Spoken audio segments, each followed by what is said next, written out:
अस्सलाम वालेकुम स्टूडेंट्स, मैं हूं अब्दुल कुद्दूस बेग, आपका फिजिक्स टीचर। डियर स्टूडेंट्स, आज के लेक्चर में हम चैप्टर नंबर 5 की एग्जाम्पल डिस्कस करेंगे, दैट इज एग्जाम्पल नंबर 5.7। तो स्टूडेंट्स, एग्जाम्पल नंबर 5.7 के सोल्यूशन के लिए चलते हैं व्हाइट बोर्ड की तरफ। स्टूडेंट्स, स्टार्ट करते हैं चैप्टर नंबर 5 की last example, which is example number 5.7, and it states that radio and TV signals bounce from a synchronous satellite. This satellite circles the Earth once in 24 hours. So if the satellite circles eastward above the equator, it stays over the same spot on the Earth because the Earth is rotating at the same rate. What is the orbital radius for a synchronous satellite and what is its speed? Dear students, statement को read करने से ये मालूम हो रहा है कि example बहुत डिफिकल्ट होगी, लेकिन स्टूडेंट्स इस एग्जाम्पल में कुछ एक्स्ट्रा डाटा गिवन है। बस ये बताया गया है कि एक सैटेलाइट है जिसको वो साइंक्रोनस सैटेलाइट कह रहा है, जिसको हम जियो स्टेशनरी सैटेलाइट भी कह सकते हैं। सैटेलाइट का जो पीरियड ऑफ रेवोल्यूशन है वो भी 24 आवर्स है और अर्थ का भी पीरियड ऑफ रेवोल्यूशन कितना है, 24 आवर्स। इट मीन्स दैट कि जो साइंक्रोनस सैटेलाइट है वो अर्थ के लिहाज से हमेशा एक ही स्पॉट पर मौजूद रहेगा। अब हमने स्टूडेंट्स इस एग्जाम्पल में इस सैटेलाइट की ऑर्बिटल स्पीड को कैलकुलेट करना है और उसके ऑर्बिटल रेडियस की वैल्यू को कैलकुलेट करना है। तो स्टूडेंट्स, एग्जाम्पल को सॉल्व करने के लिए हम सबसे पहले गिवन डाटा लिखेंगे। जैसा कि स्टेटमेंट में गिवन है, the time of revolution of satellite is given, जिसे हम स्मॉल टी से रिप्रेजेंट कर सकते हैं और इसकी वैल्यू है स्टूडेंट्स 24 आवर्स। लेकिन स्टूडेंट्स टाइम कैसे यूनिट क्या है, सेकंड्स। तो 24 आवर्स को सेकंड्स में कन्वर्ट करने के लिए हम किससे मल्टीप्लाई करेंगे, 60 मल्टीप्लाई बाय 60 से, because there are 60 minutes in 1 hour and 60 seconds in 1 minute. तो स्टूडेंट्स, जब हम 24 को 60 से और आंसर को अगेन 60 से मल्टीप्लाई करवाएंगे तो हमारा आंसर क्या आएगा students, 86400 means 86,400 seconds. Now students, given data को लिखने के बाद अब हम टू फाइंड की बात करते हैं कि what is required in this example. Now students, we have to find first of all the orbital radius of the synchronous satellite, and students, in second part we have to find the orbital speed of the synchronous satellite. Here r is the radius and students v is the orbital speed. Now students, इन दोनों physical quantities को calculate करने के लिए हम कौन सा formula use करेंगे? तो स्टूडेंट्स याद रखिएगा, ऑर्बिटल रेडियस का फॉर्मूला है r is equal to GMT square divided by 4 pi square और होल की पावर क्या आएगी स्टूडेंट्स, 1/3। इस फॉर्मूले को हम इक्वेशन नंबर 1 कहेंगे। नाउ स्टूडेंट्स, एग्जाम्पल के सेकंड पार्ट में हम ऑर्बिटल स्पीड को किस तरह से कैलकुलेट करेंगे। तो स्टूडेंट्स अगेन याद रखिएगा कि ऑर्बिटल स्पीड को कैलकुलेट करने के लिए हम जो फॉर्मूला यूज करेंगे वो है v0 is equal to 2 pi r divided by t, और इस इक्वेशन को स्टूडेंट्स हम इक्वेशन नंबर 2 कहेंगे। नाउ स्टूडेंट्स, हमारी नेक्स्ट हेडिंग होगी सॉल्यूशन की।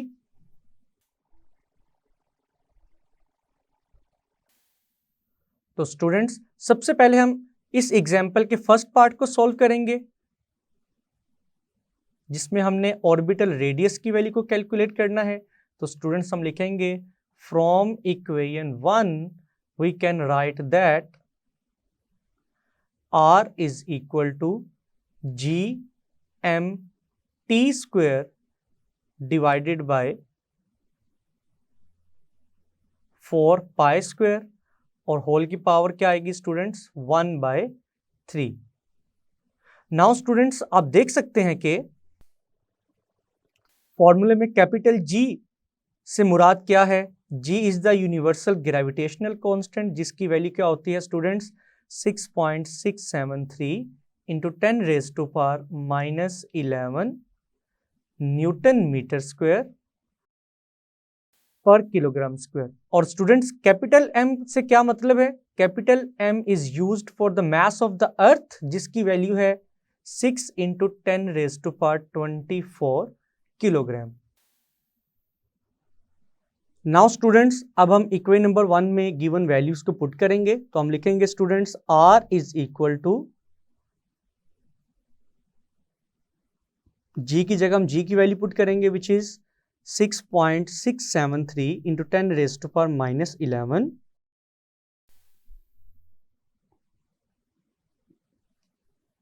यूनिट आएगा न्यूटन मीटर स्क्वायर पर kilogram square multiply by the mass of the earth which is equal to 6 into 10⁻24 kilogram multiply by t square और t की value है students 86400 seconds और हम लिखेंगे होल का स्क्वायर। और स्टूडेंट्स डिनोमिनेटर में क्या आएगा? डिनोमिनेटर में हम लिखेंगे डिवाइडेड बाय 4 और पाई की वैल्यू क्या होती है स्टूडेंट्स 3.14 और स्टूडेंट्स होल की पावर क्या थी 1/3।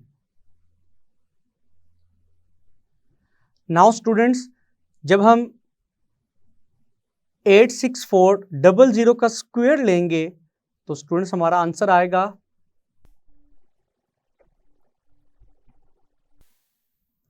746,496 और साथ लिखेंगे 4 zeros।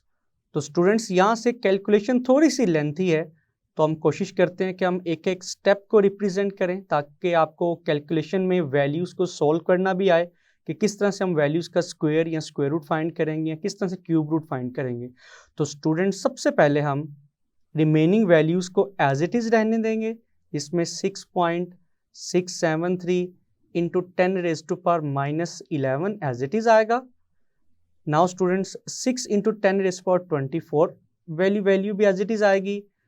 नाउ स्टूडेंट्स जब हम 86400 का स्क्वायर फाइंड करेंगे तो आफ्टर फाइंडिंग द स्क्वायर हमारा आंसर आएगा 764,46496 एंड टेट्रा 0, जिसको अगर हम साइंटिफिक नोटेशन में कन्वर्ट करें तो हम लिखेंगे 7.5 इंटू 10⁻9। नाउ स्टूडेंट्स अब हम न्यूमरेटर में मौजूद तमाम यूनिट्स को लास्ट पर लिखते हैं, जिसके लिए हम लिखेंगे न्यूटन मीटर स्क्वायर पर किलोग्राम स्क्वायर किलोग्राम और लास्ट पे हम लिखेंगे सेकंड का स्क्वायर।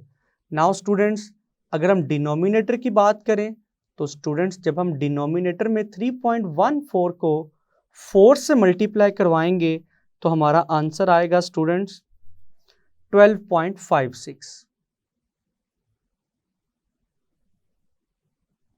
और स्टूडेंट्स होल की वैल्यू क्या आएगी 1/3। नाउ स्टूडेंट्स अब हम न्यूमरेटर में मौजूद तमाम वैल्यूज को मल्टीप्लाई करवाएंगे और देखते हैं कि हमारा आंसर क्या आता है।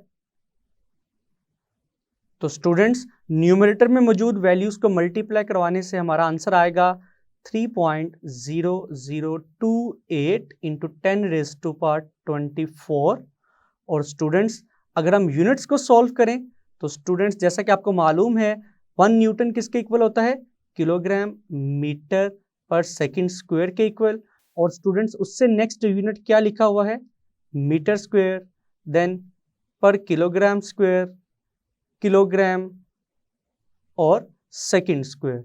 नाउ स्टूडेंट्स अगर हम डिनोमिनेटर की बात करें तो डिनोमिनेटर में मौजूद वैल्यू एज इट इज आएगी विच इज 12.56, और स्टूडेंट्स होल की पावर क्या आएगी 1/3। नाउ स्टूडेंट्स अब हम न्यूमरेटर वाली वैल्यू को डिनोमिनेटर वाली वैल्यू से डिवाइड करेंगे, तो स्टूडेंट्स दोनों वैल्यूज को डिवाइड करने से हमारा आंसर क्या आएगा, which is 2.39 into 10⁻23। Now students आप देख सकते हैं कि किलोग्राम जब किलोग्राम से मल्टीप्लाई होगा तो किलोग्राम का स्क्वायर आएगा जो कि पर किलोग्राम स्क्वायर से कैंसिल होगा students. Similarly students second square पर सेकंड स्क्वायर से कैंसिल होगा, और तो स्टूडेंट्स रिमेनिंग यूनिट्स कौन से हैं, मीटर एंड मीटर स्क्वायर। जब ये दोनों यूनिट्स मल्टीप्लाई होंगे तो हम क्या लिखेंगे, मीटर क्यूब, और स्टूडेंट्स इस सारी वैल्यू की पावर क्या है 1/3। तो स्टूडेंट्स ये 1/3 2.39 इंटू 10⁻23 के ऊपर भी अप्लाई होगा,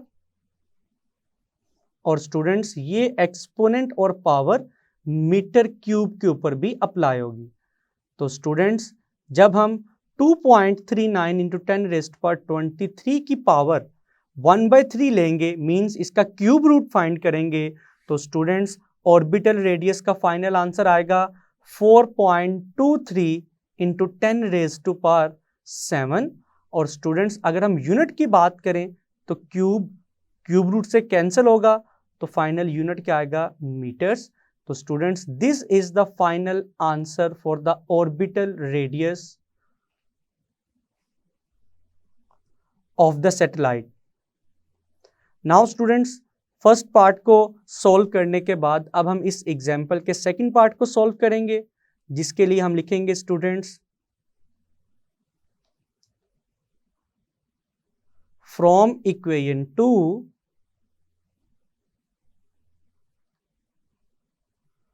we can write that V is equal to 2 pi r divided by t. Now students 2 as it is रहेगा, the value of pi is equal to 3.14, और r की वैल्यू हमने जस्ट कैलकुलेट की है which is equal to 4.23 into 10⁻7, unit आएगा metres, divided by time की value students given है जो कि हमने सेकंड्स में कैलकुलेट की थी which is equal to 86400, unit आएगा सेकंड्स। नाउ स्टूडेंट्स जब हम न्यूमरेटर में मौजूद वैल्यूज को मल्टीप्लाई करवाएंगे तो हमारा आंसर आएगा 265,644,000 और डिवाइडेड बाय डिनोमिनेटर में 86400 एज इट इज रहेगा। नाउ स्टूडेंट्स जब हम इन दोनों वैल्यूज को डिवाइड करवाएंगे तो हमारा आंसर आएगा स्टूडेंट्स 3074.58 और स्टूडेंट्स यूनिट हमारा आएगा मीटर पर सेकेंड।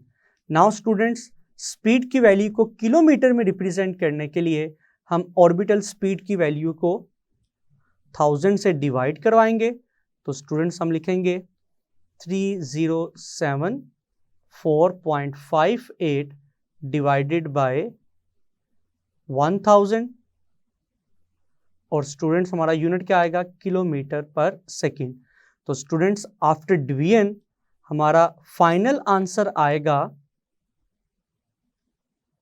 3.074 किलोमीटर पर सेकेंड, जिसको अगर हम फर्दर राउंड ऑफ करें तो स्टूडेंट्स हम इसको लिख सकते हैं it is also equal to 3.1 kilometre per second.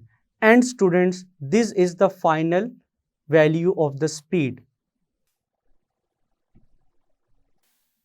तो स्टूडेंट्स आपने देखा कि हमने इस एग्जाम्पल में किस तरह से एक साइंक्रोनस सैटेलाइट के ऑर्बिटल रेडियस को कैलकुलेट किया और उसकी ऑर्बिटल स्पीड को कैलकुलेट किया।